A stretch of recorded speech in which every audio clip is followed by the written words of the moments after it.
Good, everybody. Please stand if you would. First, is it true? Second, Is it fair to all concerned? third, Will it fulfill goodwill and better friendships? fourth, Will it be beneficial to all concerned? and fifth. Will it be fun?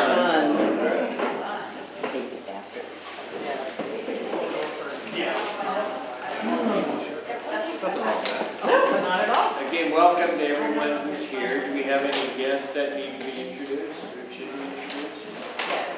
Yes. This is my mom, Sally Armstrong. She's a teacher in Florida. Oh, very nice. Yeah, I live in Gold Beach. She lives in Gold Beach. Okay. And any other introductions? Yeah, there's Daryl Hopper and his wife over here. Becky, yes. Okay. Hello. And? Yeah, I brought my wife Angelique with me today, so Very good. let's bring it up. We'll have our presentation shortly. Brent Bischoff is here joining us, and we very much appreciate it. We also note, as it was just said, that we have Daryl and Becky Hawthorne. And why don't you come on up? I understand you have a minute report. Thank you. Sure, thank you. Just a follow-up from our volleyball tournament that we did for Emmett for fundraising for his youth exchange to Taiwan. He was able to raise $600 from our community. Everybody showed up, everybody participated, had a great time. We had 3 Rotarians come volunteer their time to help, and he wrote some thank you cards to them. Appreciate all the donations. We did use those to purchase some treats for a snack shack for the people that were there. And whatever is left over is conveniently still going to work for baseball. That was the other one I was going to tell Carl. We actually are going to be running the snack shack at the baseball games, and those funds will go toward his fundraiser. They're basically, the baseball team is donating that opportunity for him to raise funds as well. So we'll be able to cycle through whatever of those snacks that we can use for that as well. So thank you for the donations. The volleyball tournament was a success. He had a great time. Everybody was really happy in the community to do it. So we just started something great for them as well that will probably keep going.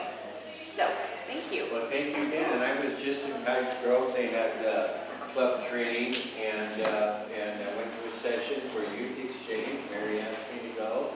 And Emmett, he was brought up. And, so, and they were very excited about that happening. Yeah, he's very proactive learning Mandarin right now. He's having a good time. So thank you very much.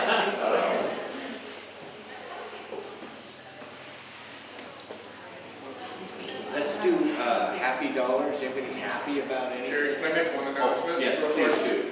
So I've got some little quarter sheet handouts for your tables. I'll bring them around. I distributed a few early, but there's some significant events coming up at the library. This Sunday at 3 o'clock, we're having some performers from, they're international musicians, but they're right now, this summer, they will be performing with the Brit Festival in Jacksonville. And this is, we don't charge admission, so it's a first come, first served as far as seating goes. But these are world-class musicians and funded through some really generous grants. So we're very lucky to have these. We'd like to have a full house. So if you can get it on your schedule, it will be a good show. Second, Okay, so that's this Sunday. that's this Sunday at 3 o'clock. 3 o'clock. You might want to come, maybe more than 5 minutes early. Second, following that, on Wednesday evening at 4:30, we are having beginning at 4:30, a bit of an evening of stuff going on. Right now, we have a silent auction set up in the lobby of the library, and this was facilitated by Bo Schindler. And the silent auction will benefit the Curry Health Foundation, and the library will divvy up whatever proceeds come from the silent auction. So we're having a reception at 4:30 for that, and then following the reception, We'll have an author talk by Peter Stark, who is the author of Astoria, which was a New York Times bestselling history of the Astoria settlement. One thing I want to say about the silent auction is that there will be a live auction component of that as well that'll happen at 4:40,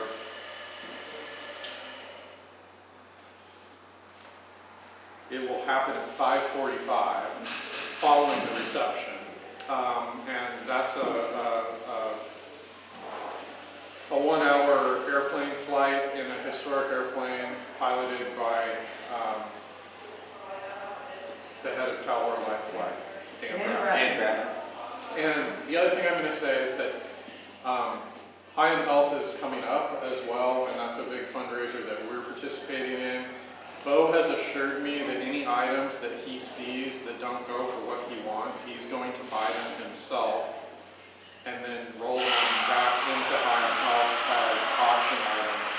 So I just, I was a little concerned, this just sort of came up as a thing that Bo really wanted to do, and I was a little concerned about how it would impact High and Health, but I actually think that in the end, it's going to benefit the Victory Health Foundation. So if you have time on Wednesday evening, we'd be glad to see you. So thank you. Thank you, Jeremy. So we'll go through a few other things, I guess, before we do the happy dollars. So Marna, are we still on for the social tonight? If anybody that wants to show up, 5 o'clock at the Landing North, and we'll talk about ideas for the Rotary Club. Great, thank you. Thank you for doing that. 5 o'clock tonight, social at the landing, right Landing across North, the bridge. yep, across the bridge. Landing North. And April 5th, Carl is here. That's next Wednesday, right? Career Fair. We talked a little bit about that. Carl and I will be manning a booth and representing a couple different perspectives of what it's like to be a lawyer, I guess.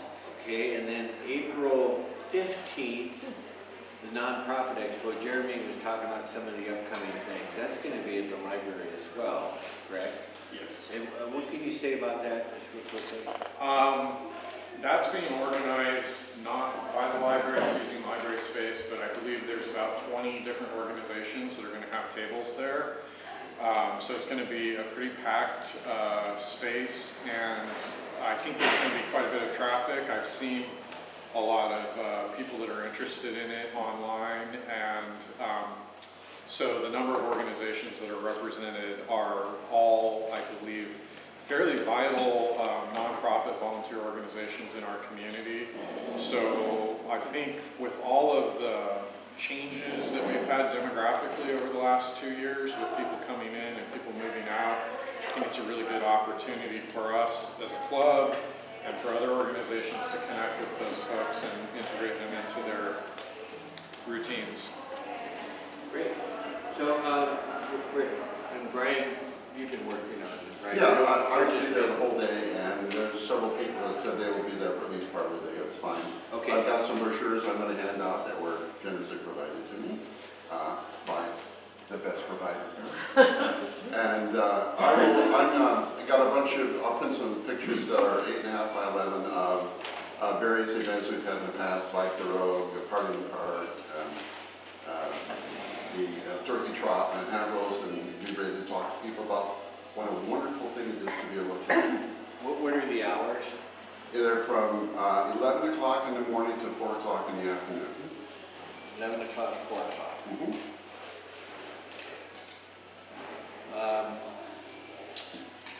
So I'll write that down. 11 o'clock, 4 o'clock. Okay. The more the merrier.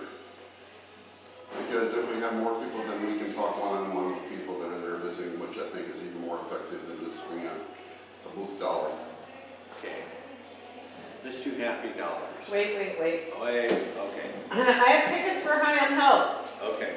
We need to start selling them. If anybody wants to take, I brought envelopes. If anybody wants to take some to sell some, that'd be great, but we need to start selling them. The Victory Health Foundation is working hard at selling them. I sold some here today, but let's get a move on. Okay, thank you, Mary. Any other announcements that I missed? Yes. Over here. Membership. Oh, She's invited. yeah, maybe a couple things we want to talk about. One is, we did Bike the Road subcommittee this morning, or committee, planning for Bike the Road. And at this point, we intend to move forward. Martin was part of that, Ryan and Christina. And speaking of Christina, she is now a new member of our club. So let's give her a hand. And we'll have some membership goodies for you. We'll do like an official induction at any time that's convenient for you. So if you just want to let us know what day is best for you. Sorry, now is there hazing? Oh, initiation. Well, the one thing, we have to learn the secret handshake. We'll go over that, but then that should be. Don't scare them off. Oh, good point. Okay, anything else on announcements? We've got quite a few, which is good. Anything else? Okay, let's do happy dollars. If you're happy about something, Becky can take some money and she'd be happy to. This goes for the benefit of the club. We don't find any more. But if you're happy about something, we'd like to hear about it. Yes, Marta. I'll start. I have a new vehicle, not brand new, but a new vehicle to me, and it was only $38 to fill it. And I've been driving around all over, and it's needles hardly moving.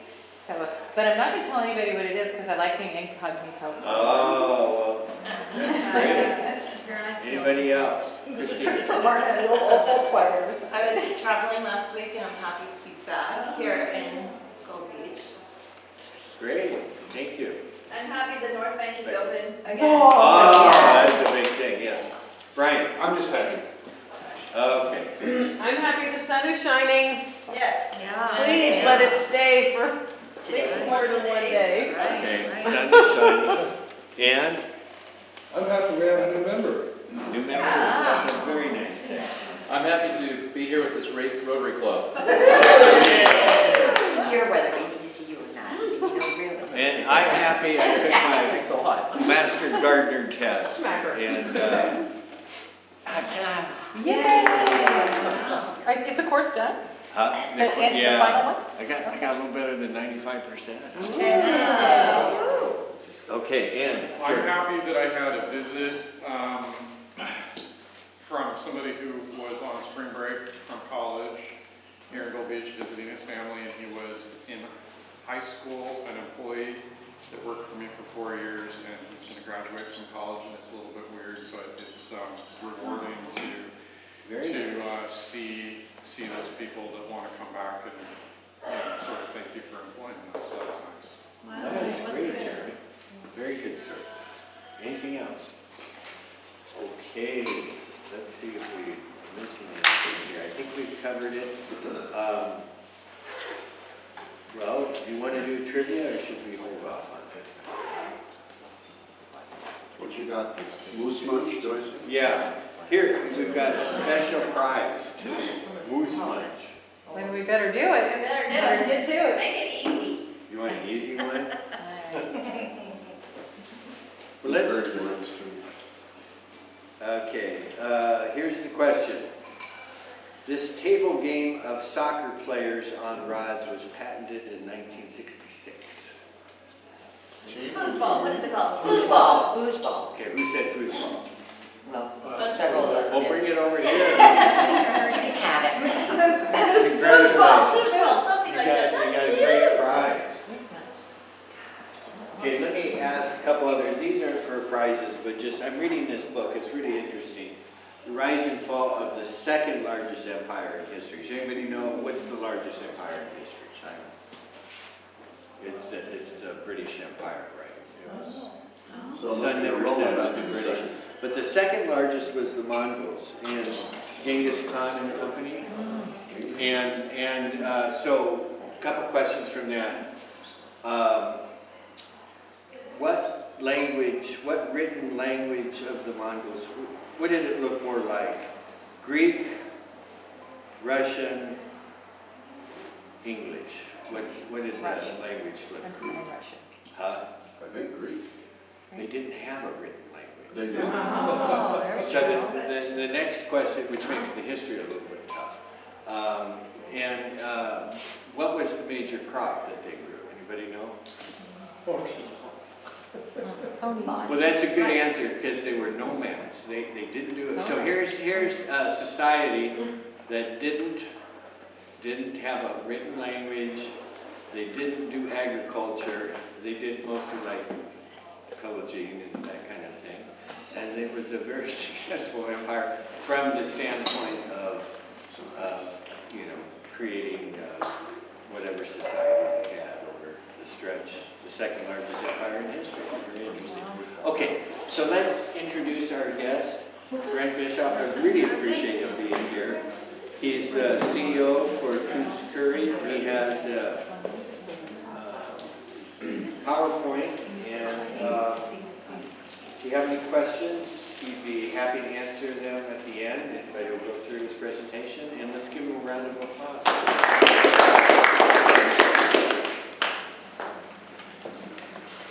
Great, thank you, Gary. I really appreciate the opportunity to be here. At Coos Curry Electric, floating offshore wind is way bigger than Coos Curry Electric, but we're here at ground zero, and so I had an opportunity at our statewide organization of rural electric co-ops to present about some of the new generation technologies, and so I got asked, and I put this presentation together, and I thought, and I've kind of been on a local roadshow, going to whoever is interested in hearing. I appreciate the invitation, and so we'll talk about offshore wind. We'll answer questions like why Oregon, why floating, and we'll start to put some of this in perspective and help you understand how big this is relative to the Northwest energy grid and some other things. So this is the recent work that's been done related to offshore wind, and where I've gathered the information for this presentation. The National Renewable Energies Laboratory, they did a offshore wind feasibility and cost study specific to Oregon, and that was published in the fall of 2019. Then, as a result of some legislation, the Oregon Department of Energy, they published this floating offshore wind benefits and challenges for Oregon. And this was just last fall that this was published. And then the U.S. Bureau of Ocean Energy Management, BOEM, they are the ones who are a lot of what we've gotten recently in some of the public meetings, not only have been as a result of BOEM's work and the call areas that are set up and the call for nominations that took place last year. So this is where I'm getting my information. And so we'll start out with a question, why Oregon? And this chart comes out of the NREL study.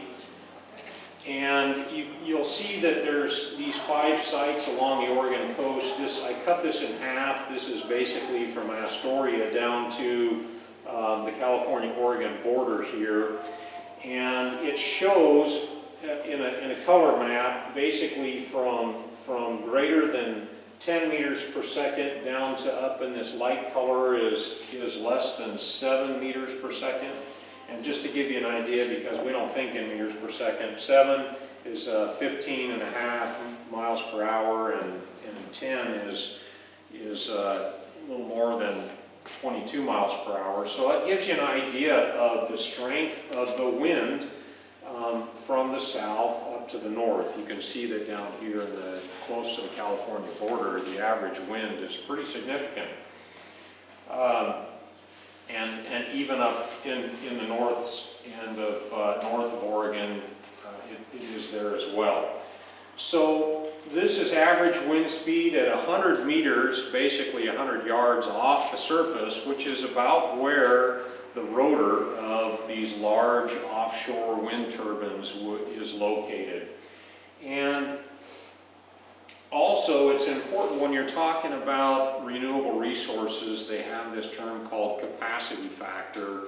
And it's basically, if you relate that to a solar panel, if you have a solar panel that will generate 100 kilowatts of energy, it's rated, if it's generating its full capacity, 100 kilowatts, well, the sun doesn't shine all the time, right? And so you have a capacity factor that on average, here in Oregon, on average, typically it's somewhere between 20 to 30% of its total capacity is what it will generate. So in the NREL study, they determined that up here in the north, up in site number 1, the capacity factor is about 40%. And down in the southern area, it's 55%. And 55% is really quite remarkable for renewable energy sources. So that's why Oregon, because we've got this tremendous energy source in the wind off the coast here. NREL also looked and said, well, what is the total in terms of electrical power in gigawatts? Gigawatt is 1,000 megawatt, and just to give you an idea of how big a megawatt is, a typical run-of-the-mill or run-of-the-river hydro plant on the Columbia River, like the McNary Dam or the Dalles Dam, on average, they're at about 1 megawatt of power. And that serves on the order of 1.25 million homes. So they looked and said, basically from the shoreline out 200 nautical miles, which is the edge of U.S. coastal waters, that there's 508 gigawatts of energy capacity. That's a lot of energy. But they said, we recognize that we probably aren't going to build right up to the coast, and we aren't going to build out 200 nautical miles to start with, so let's limit that to a water depth of 100 meters, and not 100 meters, 1,000 meters, and then let's take out some of the areas that are sensitive or might be shipping lanes and so forth. And they called that a technical resource capacity and said, well, technically 62 gigawatts is what we can generate. It's still a lot of energy, as we'll see as we get along. So again, a lot of wind, a lot of energy capacity out there if we capture that. The next question is, why floating offshore wind? Why don't we just call it offshore wind? What's this floating issue? Well, technologically, if the water depth gets to be greater than 60 meters deep, then you can't build a wind turbine and anchor it to the bottom on a tower or a pedestal. It has to be anchored some other way. You can't go and it's just not feasible. And so what they do is they build a floating platform that, based on the principles of buoyancy, will support the wind turbine, and then they anchor that to the ocean floor in some manner. And there's a number of different designs, but so that's what a floating wind turbine is relative to just the standard bottom fixed. So why floating in Oregon? This again comes from the NREL study, and this is a bathymetric chart of the coast of Oregon. We've got this section in the north, and then the site, this is kind of a condensed, it only looks at the north side and the south side from the previous wind chart that we looked at. And you can see, you probably can't see, but the areas out here in this light green is 100 to 200 meters in depth. And so already in the most shallow areas off the coast, we're exceeding that 60 meters of depth. Down here in the south of coast of Oregon, These depths are down, this dark blue in the very corner is 900 to 1,000 meters deep. And so you can see essentially all of the areas off the coast of Oregon exceed that 60 meters of depth.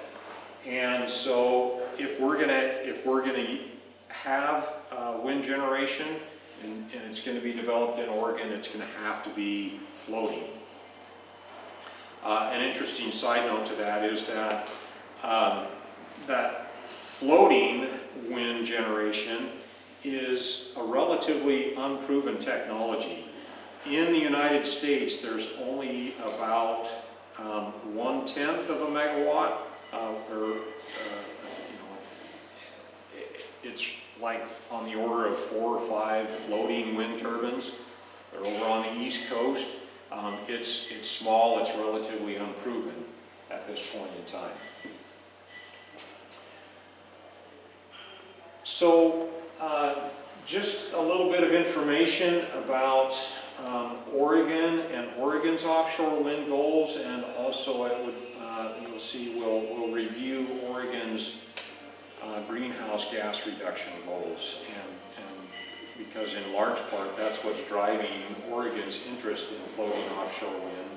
So in 2021, House Bill 3375 was passed, and it directed ODO, the Oregon Department of Energy, to study the benefits of and challenges of integrating 3 gigawatts of floating offshore wind by the year 2030.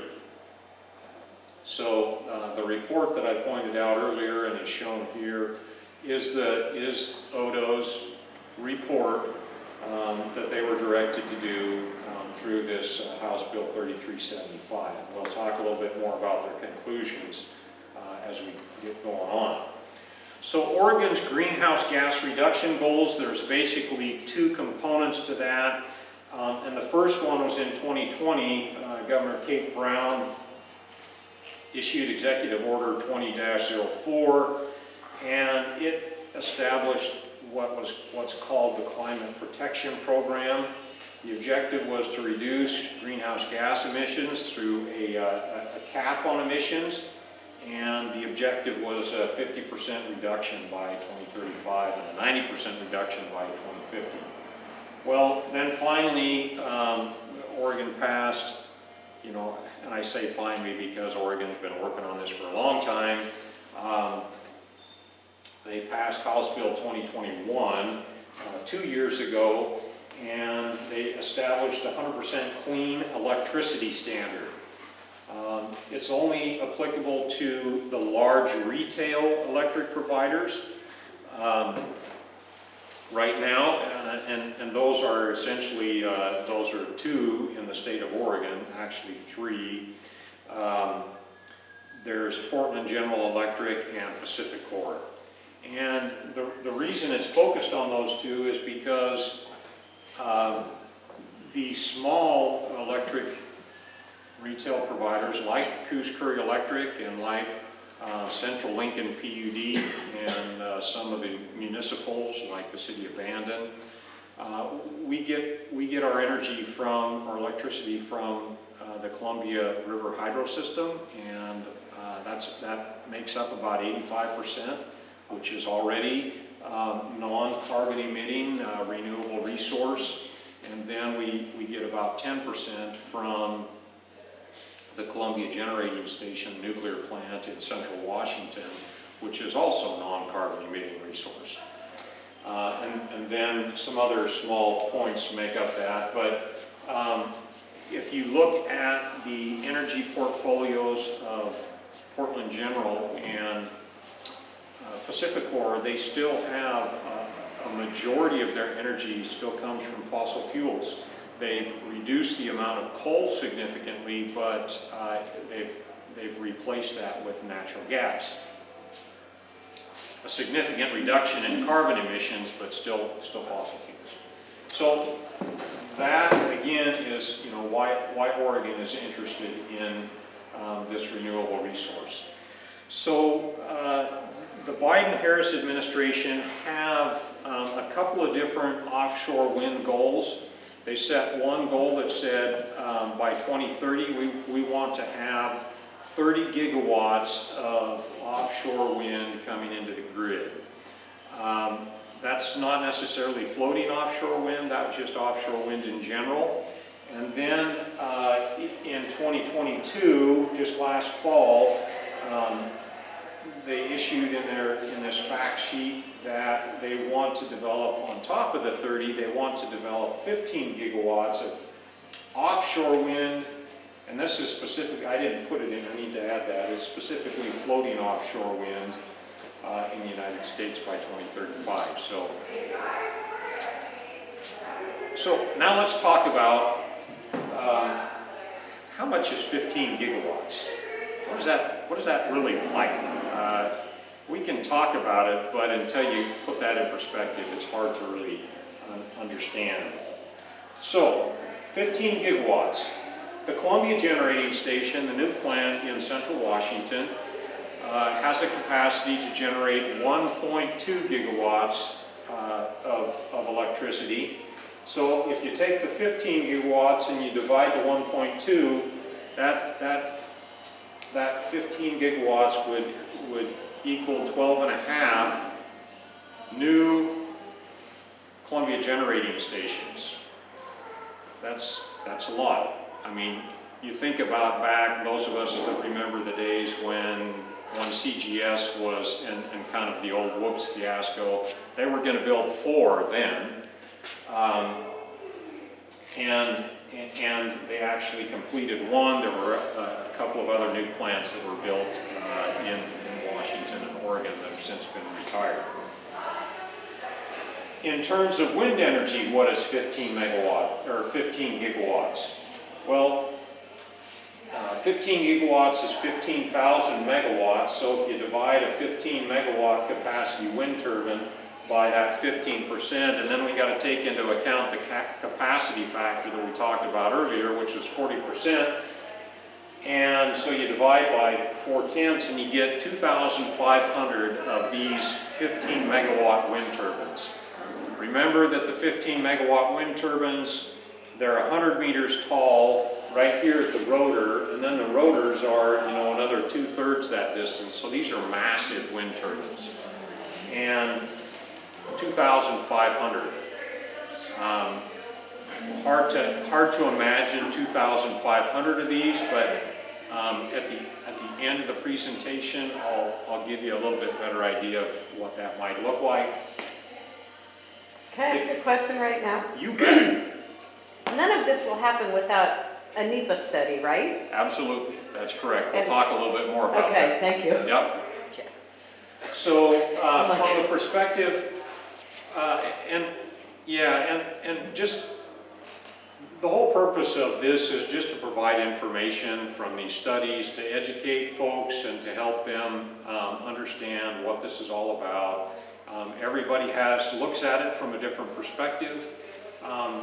Coos Curry Electric is not necessarily promoting offshore wind in any way. We don't necessarily have a skin in the game in the development of the offshore wind. We're just here providing information and education today. And if they were to be installed here, we wouldn't be actually using the power here. It would be shipped off somewhere else, We correct? potentially could, and it would provide some benefits that I'll talk about a little bit later on. So from the perspective of solar generation, it gets down to the fact that 15 gigawatts would take almost 300,000 acres of land covered in solar panels in order to get 15 gigawatts. To give you an idea, I thought, well, what is 300,000 acres? And I looked up and found that how many acres of cropland there is in the state of Oregon, and the 300,000 acres would be 6.25% of Oregon's total cropland. Not that we're going to build solar panels on cropland, but just a comparison. That's developed land, that's not just like desert, we're talking just land that's been developed as crops.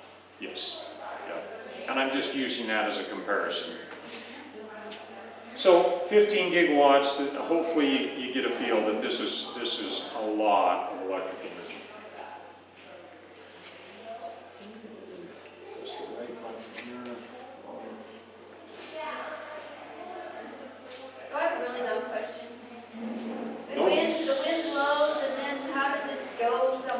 generate power? I mean, how do you store that power up somewhere?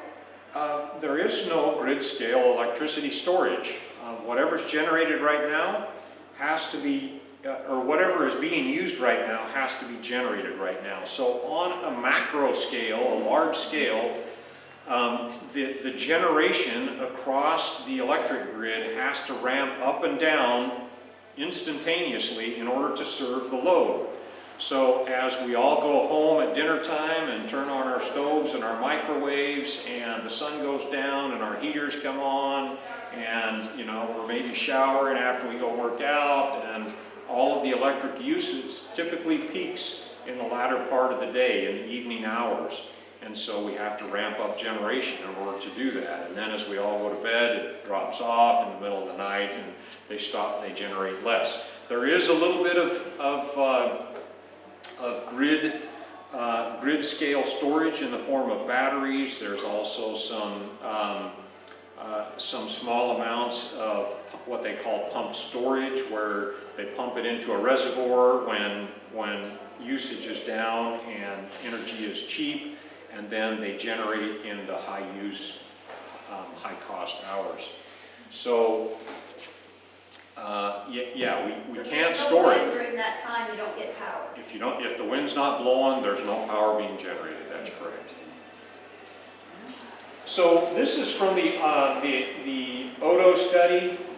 They 6 high-level benefits, 6 high-level challenges. So the benefits is, when you think about them, they're kind of common sense benefits and challenges.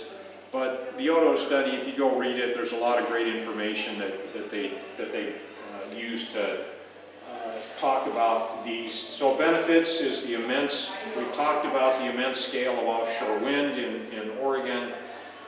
Generation diversity is important to Coos Curry Electric and to us, as well as the next one, this power system reliability. Those are 2 that benefit us from the perspective of energy resilience here on the coast.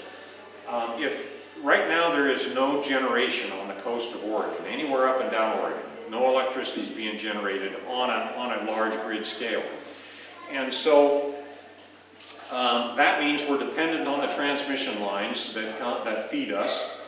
We've had a couple of outages right here in Gold Beach and Brookings this winter because our transmission line from Bonneville Power feeding us has had some outages on it. And so if we have generation close by, it reduces our dependence on transmission.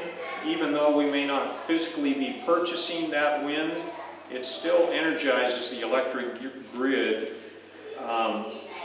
adjacent to us and provides energy resilience and reliability for us. Offshore wind offsets the land use impacts of onshore wind. The generation diversity also is, if you have renewable resources on the coast and inland, and then you have some solar on the sunny places and solar north and south and so forth, well, where the sun's shining in one location, it might not be in another. Where the wind's blowing onshore, it might not be blowing offshore, and vice versa. And so that's generation diversity.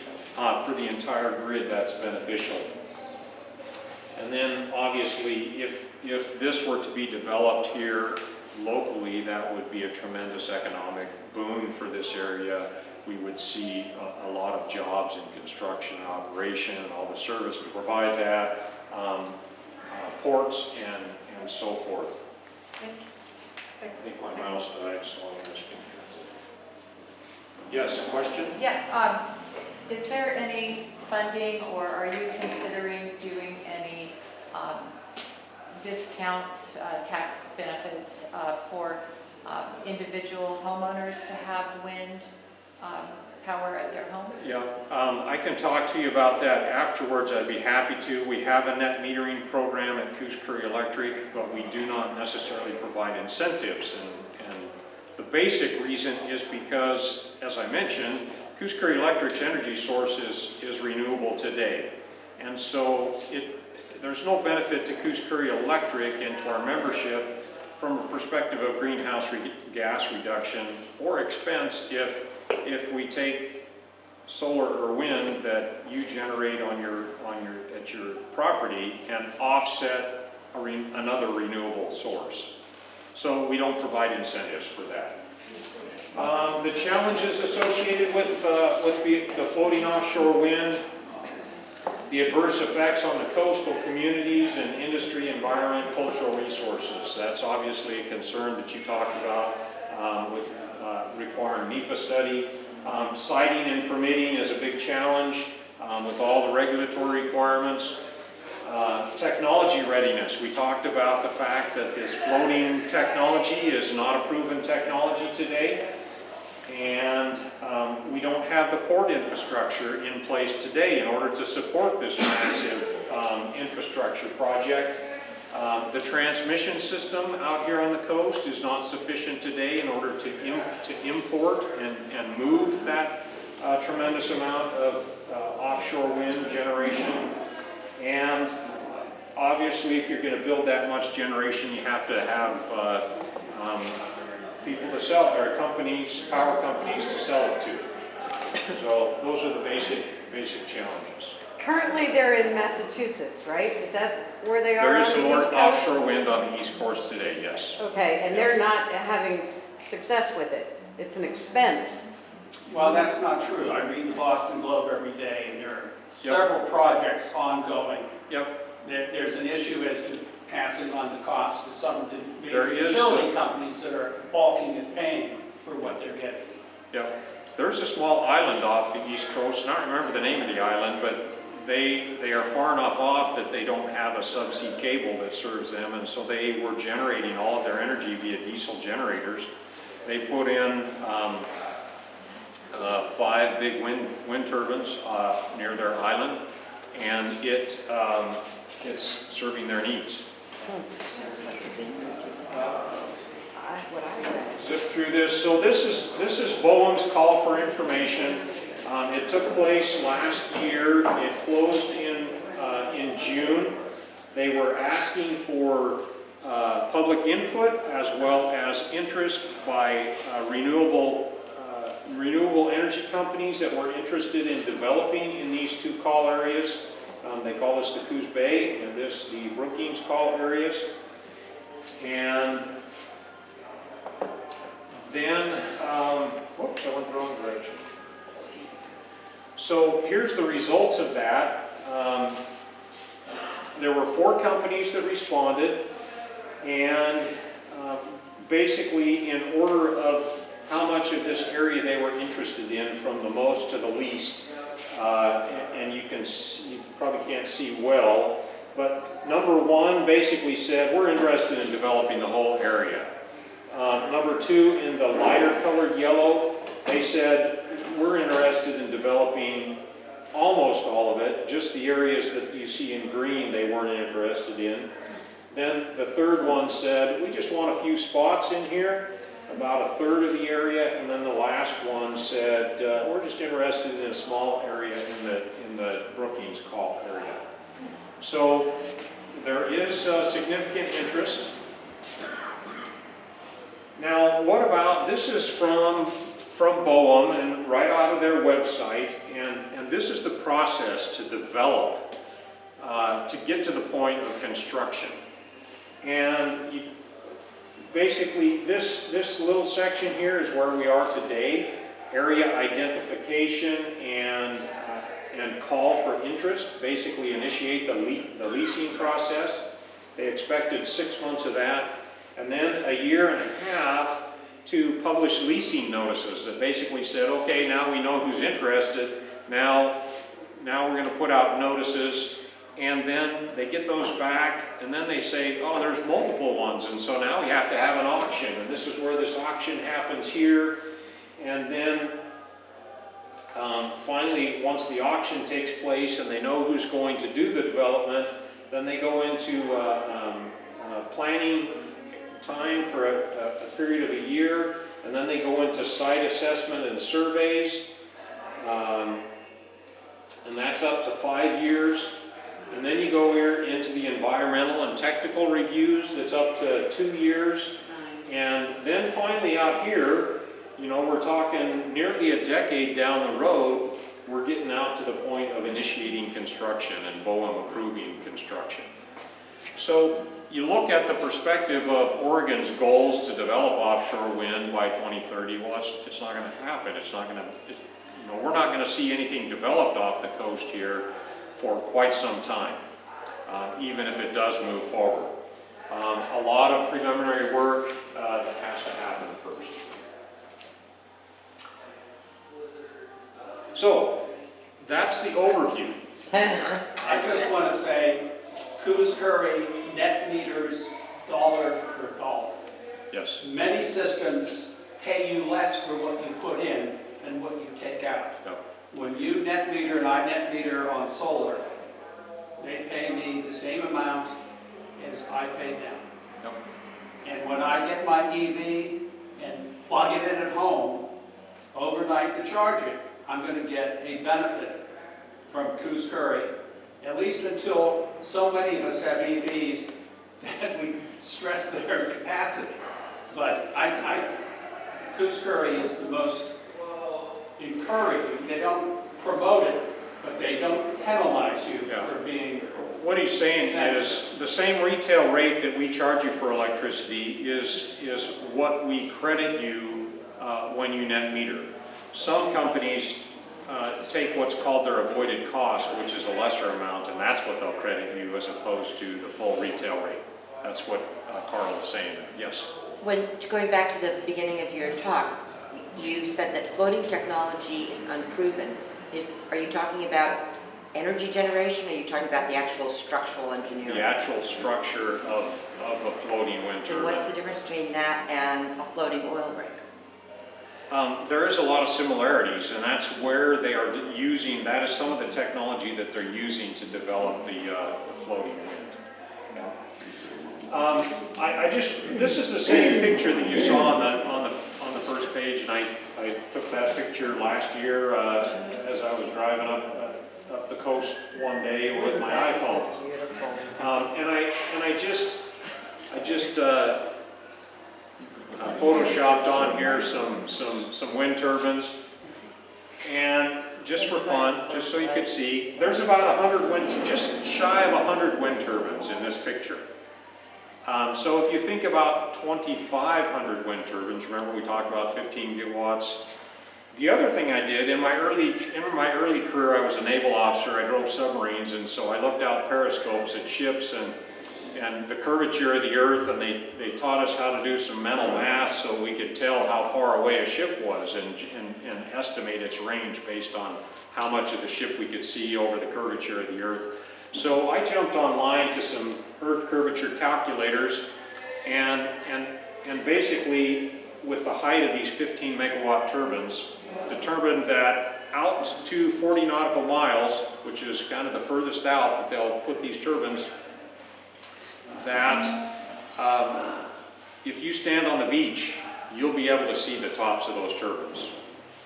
And so, you know, one of the impacts is the view shed, right? And there likely will not be a place on the South Oregon coast in Coos or Curry counties that if these two call areas are fully developed, that you will not be able to see wind turbines. The view, though, is the least of the concern. The birds, the Yep. fish, the... Yeah, and I'm not, yep, I wouldn't argue that for a moment.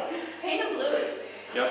That's not the concern. You can put lights in the tips at night of the blades and look nice. Because we have you, can I ask one more question? She's first because you've already jumped in a couple times. I'll come back Mine to has you. nothing to do with this, though. I want to know about broadband. Oh, yeah, I'd love to talk about it. Well, it sounds like they don't have anywhere for this. Say they build these, but where would the energy be stored at? Or we need something in this southern Oregon area for it to be sent to for storage. I mean, I know we've got the ones. We'll have to upgrade, the transmission system will have to be upgraded. They'll have to construct some substations. in order to bring that onshore and then connect it to where load centers are. It almost seemed like they would want to start those simultaneously. It's gonna take 20 years, Yep. start those simultaneously, and a lot of money. Yeah, yeah. This is for our gambling. You bet. Okay, then Mary can do the last three numbers. Okay, last three numbers, Oh, the last three numbers. 671. That's me. Yeah. Yay. Thank you, Brent. Something to calculate how much peaking would be necessary if you had all renewable energy, how much peaking reserve would you have? Statistics would be out across the country, but you still probably have to have 40%. Oh, I didn't Yep. hear Brian's question. What was Absolutely. the question? How much peaking capability would you need to supplant a? Basically, what that means is you have to have resources to meet the load. We talked about that. And if you're dependent on the renewable resources that go up and down with the wind or the sun, then you have to have some base load resource that makes up the difference. And that's what he's talking about with the peaking. So you still have to have a base load resource. Whether that's the hydro system, the nuke plants, the new small modular reactor technology, we're going to have, or, natural gas is still a great resource in that regard. Will you come back to talk to us about broadband? Absolutely. In fact, I would love to come and talk to your club about broadband in the near future if you would like to have me. Yes. Yes. Yeah, great. So send me an email and let's set it up.